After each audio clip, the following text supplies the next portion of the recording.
Hey guys, कैसे हैं आप लोग। जैसा कि आप लोग जानते हैं, my name is Sudhanshu Kumar. आप लोग ये भी जानते होंगे मैं ब्लैक बुक एल्गोरिथम का चैप्टर का क्वेश्चन लाता हूँ और आज भी मैं क्वेश्चन नंबर 12 लाया हूँ। तो चलिए उसे सॉल्व करके बताते हैं वो कैसे बनेगा। देखिए क्वेश्चन क्या बोल रहा है। If 2a equals to 5, 5b equals to 8, 8c is equals to 11, 11 to the power d is equals to 14, then the value of 2 to the power a b c d is equals to। तो हमें 2 to the power a b c d का value बताना है। तो देखिए क्या होगा, कैसे बनेगा।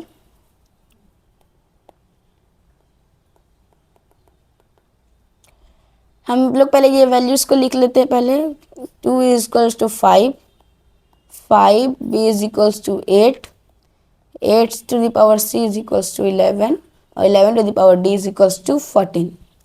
हमें 2 ABCD का वैल्यू मांगा है। तो देखिए, तो आप लोग देख सकते हैं 5 का वैल्यू जो है, आप लोग देख सकते हैं 5 का वैल्यू जो है वो 2a के बराबर है, 2a के इक्वल है। तो क्या हम लोग 5 की जगह पे हम लोग 2a लिख सकते हैं? लिख सकते हैं। तो क्या हम लोग ऐसे लिख सकते हैं 2 to the power a is equals to b, to the power a to the power b is equals to 8। जबकि आप देख सकते हैं 8 का value 2 to the power a b है। तो क्या हम लोग इसको अच्छे से लिख सकते हैं? टू हम लोग पावर द पावर मल्टीप्लाई होता है तो a और b, 2ab is equals to 8 देख सकते हैं। जबकि 8 का वैल्यू 2ab दिया हुआ है तो हम लोग क्या 8 टू द पावर c के वैल्यू मतलब 8 के जगह पे हम लोग 2ab लिख सकते हैं। लिख सकते हैं तो हम लोग लिख देते हैं 2ab to the power c is equals to 11। तो हम लोग इसे अच्छे से पहले लिख लेते हैं 2abc इज इक्वल्स टू 11।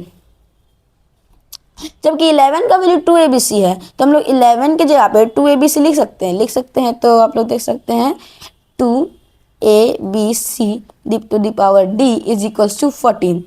तो अब क्या हम लोग इसे अच्छे से सजा के लिख सकते हैं 2abcd इज इक्वल्स टू 14। तो आप लोग देख सकते होंगे ये हमारा आंसर आ चुका है। हमसे क्या पूछा था? 2abcd का वैल्यू पूछा था, तो हमारा 2abcd का वैल्यू आ चुका है।